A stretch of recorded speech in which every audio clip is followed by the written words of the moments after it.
Olá, tudo bem? Espero que sim. RZAG 11, pessoal, mais um relatório atualizado aí que saiu essa semana, pagando 1,4% ao mês e isento de imposto de renda, pessoal. E o que é melhor, sem nenhuma inadimplência na sua carteira de crédito. Vamos ver como é que está então a situação desse Fiagro agora? Pessoal, nosso canal aqui é um canal novo, desde novembro de 2024, estamos em busca de 1.000 inscritos agora. Nosso foco aqui é educação financeira e investimentos, sendo ele em renda fixa ou renda variável, como ações, fundos imobiliários, ETFs, BDR e até criptomoedas. Então peço que você se inscreva no nosso canal, curta, comente, compartilhe. Conteúdo aqui de qualidade, gratuito, não estamos vendendo nenhum curso aqui. Nosso foco aqui é poder ajudar as pessoas a tomarem suas melhores decisões possíveis. Nosso canal aqui não tem recomendação de investimento, é simplesmente um canal educativo para questões financeiras. Conto com vocês aí. Ok, vamos aos números então aqui do RZAG 11, antes de nós analisarmos o relatório gerencial dele. Mais uma vez, peço que você se inscreva no nosso canal aí, estamos em busca de 1.000 inscritos. Vamos lá. Bom, o RZAG 11 então ele fechou cotado dia 21 de março a R$ 8,57. O seu PVP está de 0,89, ou seja, ele está com 11% de desconto. Pessoal, 11% de desconto quer dizer que eu tenho 11% de possibilidade de valorização? O que vocês acham? Não, pessoal. Se eu tenho 11% de desconto, eu tenho um percentual de valorização maior do que 11%. Vou explicar para vocês no slide posterior aqui. Bem interessante essa análise aqui, tá? Com relação aos seus dividendos, então, ele pagou em janeiro 11 centavos, em fevereiro ele pagou 11 centavos também, e em março já subiu para 12 centavos. Excelente, né? Ele pagou, então, dia 18 de março, lembrando que a data com desse Fiagro aqui é sempre no último dia útil de cada mês. Vamos falar um pouquinho, então, sobre potencial de valorização, então, desse Fiagro aqui, que daí vai servir de exemplo para vocês aí, para qualquer outro tipo de Fiagro, ou também fundo imobiliário, que é a mesma coisa, tá? Por exemplo, aqui, vamos dar um exemplo. Se eu tenho aqui um Fiagro ou fundo imobiliário, que seu valor patrimonial dele é R$ 10 por cota. O que é isso aqui? É você pegar todo o valor patrimonial do fundo. Esse fundo aqui tem 1 bilhão de patrimônio. Dividir pelo número de cotas que tem emitida desse fundo, você vai encontrar, então, o seu valor patrimonial por cota. Vamos supor aqui, então, que esse caso aqui é R$ 10 por cota, o seu valor patrimonial. Mas o preço hoje que está sendo negociado é R$ 8. Então a gente tem aquele famoso indicador que é chamado PVP. Na verdade, é preço sobre o preço dividido pelo valor patrimonial. Se fizermos essa continha aqui, o preço de R$ 8 dividido por R$ 10, que é o valor patrimonial, nós temos então um PVP chamado aqui de 0,8. Isso a gente fala então que ele está com desconto de 20%. Isso quer dizer o quê? Que se eu comprar ele por R$ 8, ele vai subir 20%? Ele pode subir 20%? O que vocês acham? Não é isso que acontece. Vamos entender aqui. Se eu comprar, então, por R$ 8 hoje, ele pode valorizar 20%? Não, pessoal, não é isso que acontece. Quanto ele pode valorizar, então? Ele pode valorizar 25%. Então, sempre que vocês olharem um fundo imobiliário ou um Fiagro que esteja lá com um desconto de 20%, ou seja, com PVP de 0,8%, ele pode valorizar 25%, pessoal, e não só 20%. Vamos entender o porquê. Vamos continuar usando esse mesmo exemplo aqui. Então, se eu tenho um valor final, ou seja, um valor patrimonial de R$ 10, que seria o valor justo que aquele fundo imobiliário ou Fiagro deveria estar sendo negociado, mas o valor que está sendo negociado hoje, o preço hoje, é R$ 8, como é que eu faço então para calcular o percentual de valorização que eu vou ter efetivamente nesse fundo que está custando 8 para que ele chegue a R$ 10? Seria o seguinte, o percentual então de valorização, né, seria o que? O valor final, que seria o meu VP, menos o valor inicial, que seria o meu preço hoje, dividido pelo preço, pelo valor inicial. Multiplica por 100 para ter um percentual, né? Então é o seguinte, se eu tenho aqui então 10 menos 8, dividido por 8 vezes 100 dá 25%. Se você pegar então R$ 8 mais 25%, você vai ver que vai chegar nos R$ 10, tá? Então isso aqui é um resumo, né? Um desconto de 20% representa um potencial de valorização de 25%. Tá? Então, isso aqui é muito importante para quando você está negociando e comprando, né, um fundo imobiliário ou um Fiagro. Então, vamos dar alguns exemplos aqui. Ó. Quando você tem lá um PVP de 0,95, ou seja, estou com 5% de desconto, beleza. Só que a possibilidade de valorização desse Fiagro, desse fundo imobiliário, é de 5,26%. É só fazer essa continha aqui, tá? Aqui em cima. Então, o que acontece? Sempre o potencial de valorização é maior do que o desconto que está sendo dado. Porque é o percentual que eu vou ter que ter para chegar no valor do preço atual, lá no valor do meu patrimônio, no preço justo dele. Mais alguns exemplos aqui, ó. PVP de 0,9 é um desconto de 10%, eu tenho potencial de valorização de 11,11%. Já vimos aqui, né? PVP de 0,8 é um desconto de 20%, eu tenho potencial de valorização de 25%. 0,75 dá um desconto de 25%, eu tenho potencial de valorização de 33,33%. Um PVP de 0,7, por exemplo, é um desconto de 30%. Eu tenho potencial de valorização de 42,86%. E vamos pegar aqui o caso extremo aqui, nesse caso aqui, né, que nós botamos aqui. PVP de 0,5, ou seja, eu estou com desconto de 50%. Mas para eu chegar, então, no meu valor justo, ele tem que subir 100%. Então, tem potencial de valorização de 100%. É bem claro, né? Se você tem lá um Fiagro, tem um valor patrimonial de 10 e ele caiu 50%, ele vai estar com preço de R$5. Para eu subir de 5 para voltar aos R$10, que é o valor patrimonial, eu tenho que ter um aumento de 100%. Então, sempre, pessoal, a possibilidade de valorização é sempre maior do que o desconto que eu estou tendo. Tá? Então, isso aí é bom que vocês fiquem espertos, tá? Vamos aqui, então, ao gráfico da cotação do RZAG11 nos últimos 5 anos. A gente vê aqui que ele teve alguns momentos aqui acima de R$10, vem caindo, caindo. Chegou aqui também em outubro, novembro, ele caiu bastante, né? Então, estava cotado aqui por volta de R$9. Chegou aqui metade de dezembro, com todos os outros fundos imobiliários e fiagros, também ele caiu aqui por volta de R$7,10 e tal. E agora já voltou aqui, né? Acima já de 8,50, então de 8,70 mais ou menos que nós temos aqui hoje, né? Então, ele está voltando bastante aqui. Traçando aqui uma linha de tendência aqui, de baixa, no caso, a gente vê que ele já está rompendo essa linha de tendência aqui para cima, né? Vamos ver se ele consegue se segurar para voltar aqui nesses patamares aqui de R$10 aqui, por exemplo, né? A gente acredita que isso pode acontecer sim. Isso com relação à valorização da cota, né? Para quem sabe que ele está entregando excelentes dividendos que você comprar agora e carregar ele aí para o médio e longo prazo. Aqui temos os dividendos pagos, então, a gente vê que ele é um reloginho também, né? Vinha pagando aqui bastante tempo aqui 10 centavos e agora 11 centavos e agora já está pagando 12 centavos. Mas teve um momento aqui, por exemplo, que ele chegou a pagar 14 centavos aqui, ó. Tem condições de pagar 14 centavos? Eu acredito que sim. Lembrando que nós vamos ver depois lá no relatório que a carteira de crédito dele é totalmente indexada ao CDI. O CDI é diretamente atrelado à Selic. O CDI é exatamente 0,1% abaixo da Selic. Então, isso aqui traz boas perspectivas. Se agora, com 12 centavos, ele já está dando 1,4%, se isso aqui chegar a 14 centavos, gente, vai chegar a quase que 1,7% de rentabilidade isento de imposto de renda. Olha que maravilha. Calculando a rentabilidade, então, desse Fiagro, nós temos aqui, dividindo o dividendo pago pela cotação, nós temos 0,12 dividido por 8,57, nós temos 1,4% ao mês. Como eu falei, se isso aqui chegar a 14 centavos, quem comprar nesse patamar agora de preço, isso aqui vai chegar a quase 1,7%, tá? Então, um excelente dividendo pagando aqui esse Fiagro também. Fazendo aqui, então, a conversão dessas taxas, nós temos que 1,4% ao mês, isso equivale a 18,16% ao ano. Isso isento de imposto de renda, pessoal. Vou fazer uma comparação, por exemplo, um CDB que rende 100% do CDI. O CDI hoje, então, 14,15%, que é 0,1 abaixo da Selic.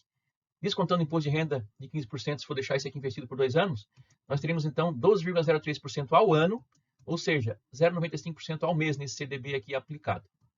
Comparando os dois investimentos, então, nós temos ainda a favor aqui do RZAG, desse Fiagro, 0,45% ao mês. Fazendo, por exemplo, aqui uma comparação de um investimento de R$10 mil nesse Fiagro, nesse CDB, nós temos que em 10 anos nós teríamos esses 10 mil se transformados em 53 mil reais nesse Fiagro, contra 31 mil nesse CDB. E em 20 anos nós teríamos esses 10 mil transformados em 281 mil nesse Fiagro, contra 96 mil nesse CDB. Pessoal, lembrando que isso aqui é uma fotografia atual desse momento, onde que considera-se que em 10 anos e 20 anos nós teríamos exatamente essa mesma rentabilidade aqui, tanto no RZAG como no CDB. Então, a gente sabe que nenhuma das coisas funciona, né? A gente pode ter tanto a mais como a menos para os dois, né? Que os dois estão atrelados aí. O RZAG é renda variável, então hoje é isso, amanhã pode ser mais, pode ser menos. E o CDB também, né? Mesmo sendo renda fixa, ele está atrelado à Selic. Então, a Selic subindo, o CDB aumenta. A Selic baixando, o CDB também diminui, ok? Então, só para ter uma ideia nesse momento agora. Vamos calcular, então, o Magic Number desse Fiagro. Pessoal, mais uma vez, né? Não esqueça de se inscrever no nosso canal. Estamos em busca de 1.000 inscritos. Vamos lá. O que é o Magic Number mesmo? Nada mais é que a quantidade de cotas que eu tenho que ter de um Fiagro ou fundo imobiliário para que no próximo mês, somente com os dividendos pagos, eu já consiga comprar mais uma cota e assim eu faço aquela bola de neve crescer cada vez mais aí com o auxílio dos juros compostos. Então, como é que eu faço esse cálculo, então? Divido a cotação atual pelo dividendo, então 8,57 dividido por 0,12 dá 72 cotas. Isso eu tinha que investir, então, 72 vezes 8,57 daria R$ 617,04. Então, esse é o valor que eu tinha que ter para comprar 72 cotas e no próximo mês, somente com os dividendos pagos, eu já consigo comprar mais uma cota desse Fiagro. Vamos agora entender, pessoal, como é que está o relatório atual, então, do RZAG11 que saiu ainda essa semana. Pessoal, vamos então ao relatório gerencial do RZAG11, relatório referente ao mês de fevereiro de 2025. Só lembrando então, o RZAG11 cobra uma taxa de administração de 1,15% e uma taxa de performance de 10% acima do CDI. Alguns números aqui então, referente ao fechamento do mês de fevereiro de 2025. Dividendo yield analisado ali em 18,97%, um spread médio da carteira de CDI mais 4,88%, pagou 12 centavos de dividendos, ele tem 39 ativos na carteira. O valor da cota patrimonial é R$ 9,61. Lembrando que hoje ele está cotado a R$ 8,57. Então, mais de R$ 1 aqui de desconto está tendo esse Fiagro. Ele está com 101,26% dos ativos alocados em patrimônio líquido, ou seja, está com uma alavancagem aqui de 1,26%. 100% dos ativos são indexados ao CDI. Ele tem hoje 78.921 cotistas. Isso aqui final de fevereiro. Duração média da carteira 2,11 anos. A cota de mercado lá no final de fevereiro era 8,23, hoje já está 8,57. Então já está subindo aqui suas cotações. Tem uma liquidez média diária de 1,45 milhões, então excelente liquidez. Aqui rapidamente um panorama também ele traz aqui sobre o agronegócio, vamos trazer pelo menos as indicações de cotação aqui dos produtos, dos cultivos agrícolas. A soja, por exemplo, ela vem meio que andando de lado, não tem mudado muito aqui de acordo com o gráfico. O milho está tendo aqui um aumento nas suas cotações, como a gente vê aqui pelo gráfico, isso é muito bom. O algodão ele vem andando de lado também nas suas cotações, não muda muito. A questão aqui do número de cotistas, a gente vê que o fundo perdeu praticamente quase 1.000 cotistas aqui em um ano, de 87.411 passou para 78.921. A DRE do fundo, então, a gente vê que em fevereiro, total de receitas aqui, 9.540.000.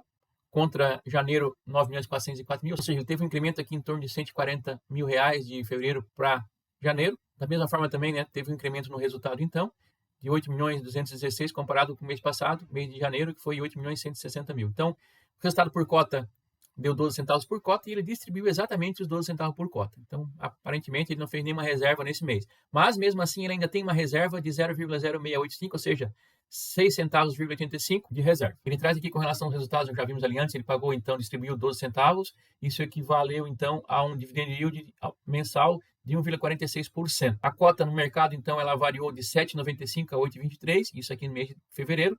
Lembrando que agora já está 8,57. Então, naquele mês, então, de fevereiro, ela teve uma variação positiva de 3,52%. A gente vê que os fundos imobiliários de Fiagro estão se recuperando forte nesse último mês aí, fevereiro e março. Ele traz aqui também uma tabela de sensibilidade. Então, nessa cotação que nós temos agora, em torno de 8,57, pagando esses 12 centavos, nós temos aqui, então, dividendo yield mensal de 1,4% e anual 18,09%. Isso daria, então, líquido, um CDI mais 4,37%. Aqui temos algo que é bem interessante, que é o guidance de dividendos, né?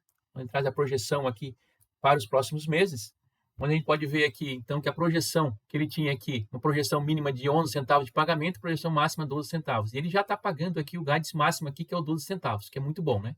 Então, vamos ver o próximo guidance que eles apresentar. Quem sabe ele já não consegue botar um guidance aqui superior, talvez aqui para 12 centavos e meio, quem sabe até 13 centavos, né? Aqui a gente acredita que pode acontecer. Não está difícil para acontecer isso aqui, não. O que seria muito bom para os cotistas, né? Com relação ao portfólio, então, com relação aos seus indexadores, 100% é CDI, o que é muito bom, né? CDI acabou de ter mais 1% aí de aumento nesse mês, então a probabilidade de poder aumentar, então, os rendimentos é grande também, porque ele é 100% indexado ao CDI. Com relação às suas garantias aqui, 92% aqui é alienação fiduciária de terras, mais aval, que são garantias robustas, interessantes. Com relação aos seus prazos, então, nós temos aqui em laranja 77% dos seus ativos têm prazo superior a 3 anos. Com relação à cultura, nós temos aqui 45% dos ativos são atrelados à cultura de soja e 14% de milho. O restante em outros tipos de cultivo. A sua estratégia, basicamente 87% da carteira é para investimento no longo prazo. Portfólio por região, então, está presente aqui em vários estados do país, o que é muito bom. Com relação às suas perspectivas, ele traz aqui alguns dados aqui, né? Além disso, formamos uma reserva de resultados de 6,85 centavos por cota, já falamos ali anteriormente, diz o seguinte: seguimos monitorando de perto todos os devedores e reforçamos que, apesar das dificuldades enfrentadas na safra passada, até agora não tivemos nenhum evento de atraso ou inadimplência. Então, um ótimo fundo recebendo certinho dos seus devedores, ninguém atrasando, ninguém devendo. Isso é muito bom, é o que os cotistas aí gostam, né? Vamos aqui então ver os seus ativos. Aqui que eu já falei, como já falei em vídeos anteriores, é a preocupação maior que esse fundo traz, são as concentrações. Ele tem grandes concentrações aqui em devedores. Por exemplo, esse primeiro aqui, ele tem 17,3% do patrimônio líquido do fundo nesse CRA aqui do Atafona, sementes produtivas, uma taxa de CDI mais 5%, então é uma taxazinha bem salgada, né, para quem paga. Para quem paga é ruim, para quem recebe é bom, né, mas é um risco. O segundo aqui é um CRA que tem 13,7% do patrimônio líquido do fundo. KPS Agropecuária, também CDI mais 5%. Terceiro, temos aqui 9,3% nesse CRA Celine, que é CDI mais 6, bem salgadinho. Depois nós temos aqui 9,2, 7,3, 6,7, 5,3. Depois tudo abaixo de 5%. Então esse é o problema que a gente vê, né? O risco que tem esse fundo imobiliário, esse Fiagro aqui, porque ele tem concentrações e concentrações grandes aqui. Quer dizer, se um devedor desse aqui, esse primeiro, esse segundo, terceiro, quarto aqui, der problema, realmente vai trazer bastante problema para o fundo aqui com relação aos seus rendimentos, né? Então, esse é o problema que tem esse fundo que a gente vê, né? Mas até agora, graças a Deus, aí tudo funcionando bem, todo mundo pagando certinho, pagando os excelentes dividendos. Aqui embaixo ele traz, então, a descrição de cada devedor desse aqui, conta um pouquinho da história dele. A gente vê que esses devedores mais concentrados são devedores aí, empresas de 40 anos, 30 anos, 60 anos, então, né, não são iniciantes no mercado do agronegócio. Isso é muito bom também, né? Porque a gente, então, mais um mês para esse Fiagro, trazendo mais uma vez aqui excelentes resultados, carteiras sadias, sem nenhum atraso, sem nenhuma inadimplência, que vale a pena aí estudar um pouquinho, né, para ver se é interessante para você ou não, colocar esse fundo ou tirar ou aumentar a posição na sua carteira. Ok, gente? Então, lembrando que aqui não tem nenhuma recomendação de investimentos. Vou deixar aqui na tela final desse vídeo também a playlist completa dos Fiagros, então, que nós estamos fazendo aqui. É bom para que vocês possam comparar um com o outro e ver quem é o melhor, quem é aquele que faz mais sentido para você ou não. Vou deixar também aqui um vídeo que fizemos recentemente sobre o Banco do Brasil também, que é bem interessante, para que a gente possa estar diversificando também a nossa carteira, né? Além de Fiagros, fundos imobiliários, ações de empresas também é muito interessante. Ok, gente? Então, peço mais uma vez aí que vocês se inscrevam no nosso canal, curta, comente, compartilhe. Até o próximo vídeo. Muito obrigado.